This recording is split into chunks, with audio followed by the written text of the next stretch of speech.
In this video, I'll show you how to set up Google Authenticator on your iPhone. First, open the App Store and search for Google Authenticator. When it shows up, tap the Download button, and once it's installed, tap Open to launch the app. On the welcome screen, you'll see the option to Get Started. Tap on it, and you'll be asked to add your first account.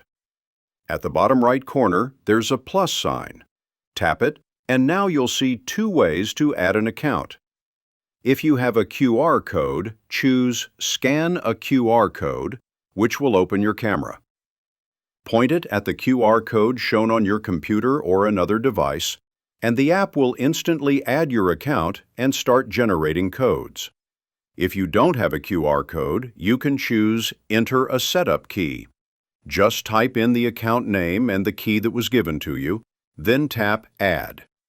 Either way, once your account is added, Google Authenticator will start showing you a 6-digit code that refreshes every 30 seconds. To finish the setup, go back to the website or app where you're enabling two-factor authentication. Enter the code from Google Authenticator to confirm it. Once the code is accepted, your account is now protected with two-factor authentication. That's it. From now on, anytime you sign in, just open the app and use the code shown for that account. Thanks for watching, and I'll see you in the next one.